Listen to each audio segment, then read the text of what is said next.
We would like to confirm po na around 11:30 Jakarta time of September 3, kagabi po yan, ahead po tayo ng 1 hour po sa Indonesia, ay nahuli na po si Alice Guo, o also known as Gua Waping ng Indonesian Police, dyan po sa isang hotel sa may Bantang province of Indonesia po.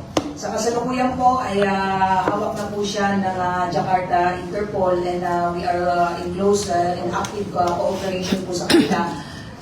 Ito pong arrest po na ito ni Alice Guo ay result po ng PNP's active coordination and cooperation po sa Indonesian National Police. Pursuant po yan sa Memorandum of Agreement na napirmahan po between the Philippine National Police and Indonesian National Police way back 2017. At kasama po doon sa cooperation po na yon at memorandum po is yung ating pong coordination in preventing and combating transnational crime at of course yung exchange of intelligence information. So yung efforts po ng PNP ay nagbunga na po, at ito nga po, under custody na po si Alice Guo ng ating counterparts. At kanina pong ito po siya, nahuli na po siya,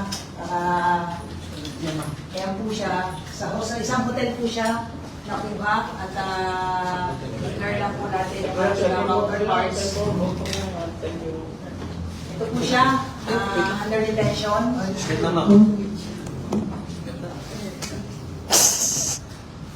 Yan tayo, Patrick eh.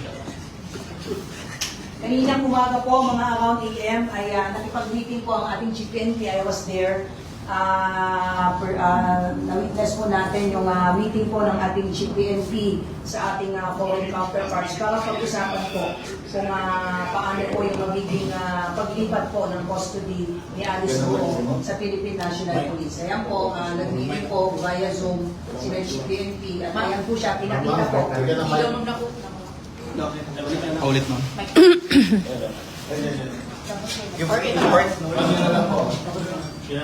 Pink talaga. Pink talaga. Ito kaya? Pink talaga. Paulit na lang po yung kanina. Ito po, yung mismong nahuli po si Alice Guo ng ating counterpart sa isang hotel po, dyan po sa Bantang, Indonesia po. At ito po yung kanyang larawan nung siya po ay under detention na. Mga around 5:34 po ito na nakuha po based po sa timestamp po.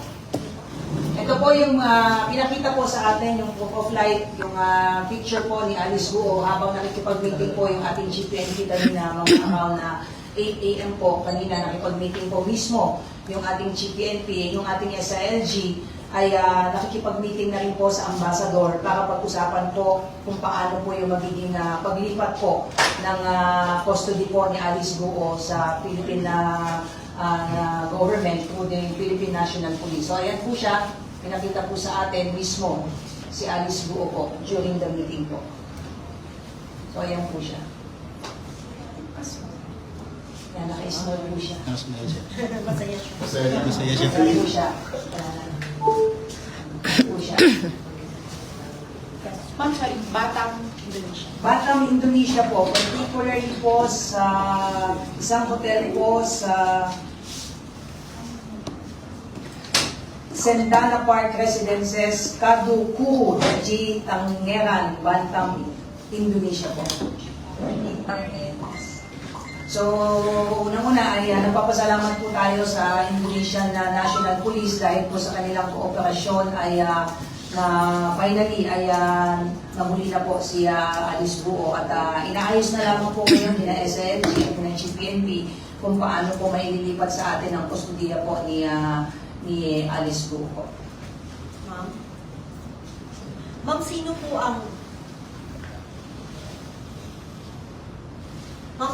ang susundo kay Alice Guo?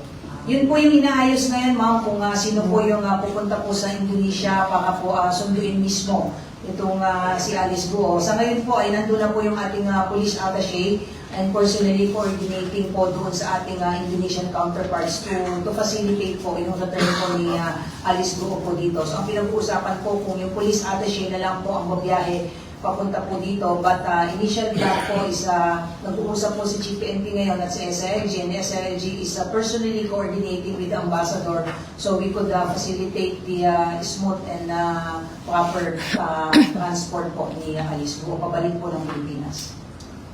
Other details nung arrest niya, sinong kasama niya before she was arrested?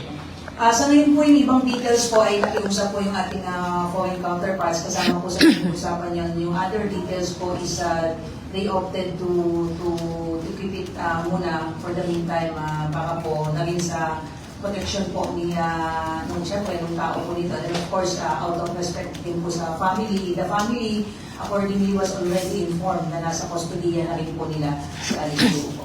Ma'am, ano yung naging basis dun sa arrest ng Indonesian police kay Alice Guo? Is it because pumasok siya ng Indonesia illegally? Reportedly illegally? Meron po siyang existing warrant of arrest na inisyo po ng Senate. So yan po yung pinag-uusapan po ngayon, and most likely po kung mapupunta na po ito sa kustodiya po ng PNP ay ita-turn over po siya sa Senate po dahil yun po yung may existing warrant po sila at sa PNP po ang naatasan na iserve po itong warrant of arrest against her po.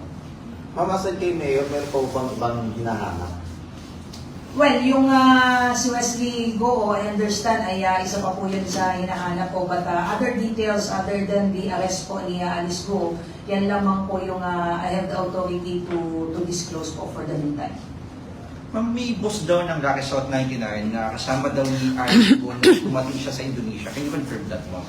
May mga ganyan pong report, but then again, like I said, these are confidential matter for now, and again, nakalagay malinaw mismo po doon sa cooperation and MOU between the Philippine National Police and Indonesian National Police is yung disclosure po ng mga sensitive information ay i-hold muna for the meantime. But what we can confirm for now is the arrest po ni Alice Guo. Ma'am, yung mga images ba na yan, live yan na nakukunan ni PNP Chief kanina? Or nakita niya si Mayor? Yes, nakita namin. I was there during the Zoom meeting and we requested na maipakita sa atin si Alice Guo at pinakita naman sa atin nung ating counterparts po. May mga initial messages? Yes, or any words from her? statement from Alice Guo? Wala po. Unang-una ay hindi na po natin siya hiningan ng mensahe po. Basta ang na-request lang ng ating GPNP sa KNPC. KNPC po si Alice Guo at pinakita naman po sa atin through Zoom po. I was there po during the whole meeting po. Yung kung saan siya i-detain, ma'am, napag-usapan na. Initially po, ang napag-usapan po ay since may existing warrant of arrest po siya na inisyo po ng Senate, the PNP has the intention po to return the custody, at least to turn over the custody po ni Alice Guo po sa Office of the Sergeant at Arms po. But just like ma'am yung kapatid na si Sheila nung dumating dito na turn over muna sa NBI for the filing of other appropriate charges, ganun din po ba mangyayari kay former Bamban Mayor Alice? Dito muna siya bago i-turn over sa Senate? Well, initially po, kanina po ay sa pag-uusap po ni Chief PNP na SNG po, since meron po siyang existing warrant of arrest at naatasan po yung PNP, ay ito po po siya immediately sa Office of the Sergeant Arms ng Senate. At kung meron pong mga kaso po na isasampa po, the PNP will be the one filing it. Okay, thank you ma'am. Basta pag once na dating niya rito, diretso na siya sa Senate. Initially, yan po yung napag-usapan po kanina. If there are other updates po, we provide you updates po. Ma'am, last week yung Senate commended ang PNP Intelligence Group for providing the information that led to the arrest of the two co-accused. This time, meron na naman bang role ang IG dyan sa operation mo?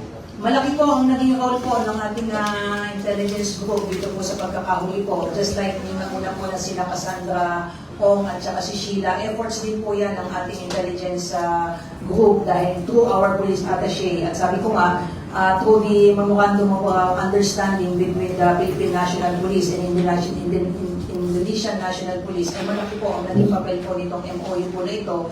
Doon po, especially yung exchange of intelligence information that led to the arrest of the Cassandra Ong and Sheila and now si Alice Guo po. So, we have to commend the efforts po ng ating intelligence group on this issue po. At no less than, director po ng Bureau of Immigration mentioned ito during the hearing na the PNP was the one who provided them information na nasa custody na po ng Indonesian police yung nauna pong dalawa at led to their immediate deportation papunta po dito sa Pilipinas. So ganyan din po yung ginawa po ng PNP, hindi po tayo tumigil ng ating coordination sa ating Indonesian counterparts at nagpapasalamat po tayo sa ating Indonesian counterparts for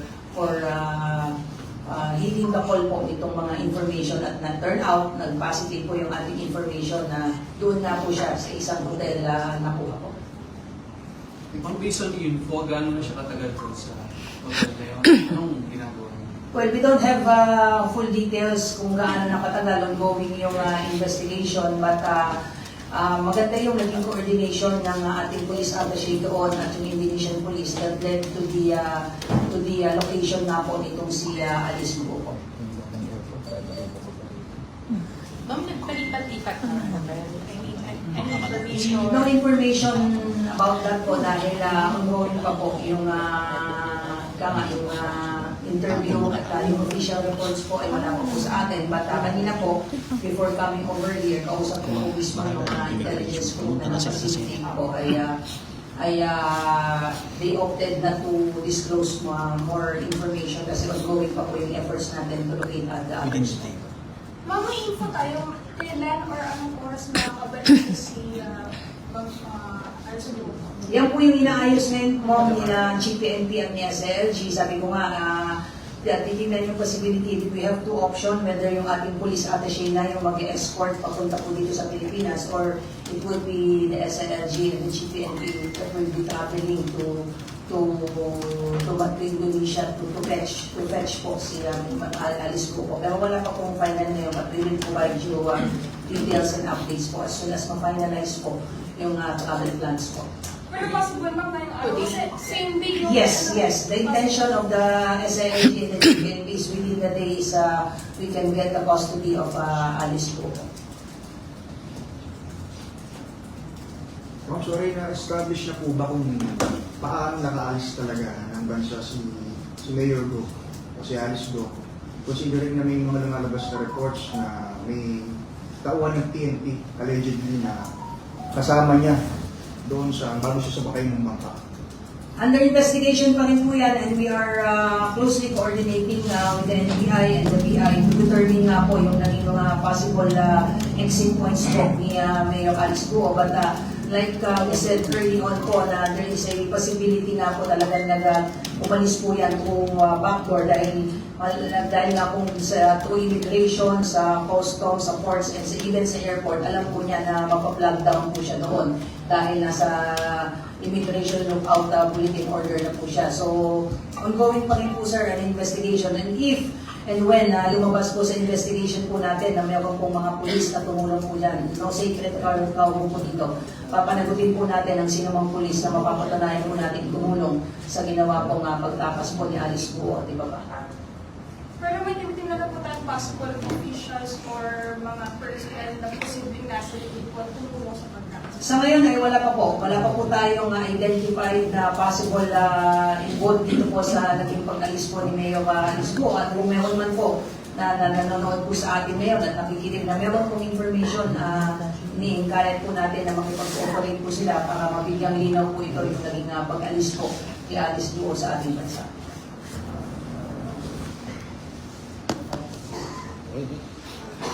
Ma'am, if ever po na susunduin si Alice Buo, anong unit po ng PNP ang naatasan ni Chief PNP para umalalay sa susunod?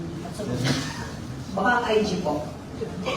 Baka no definite pa po because initial po kanina ay ang usapan po si mismong CSLG po ang magbiyahe po doon at si GPN po.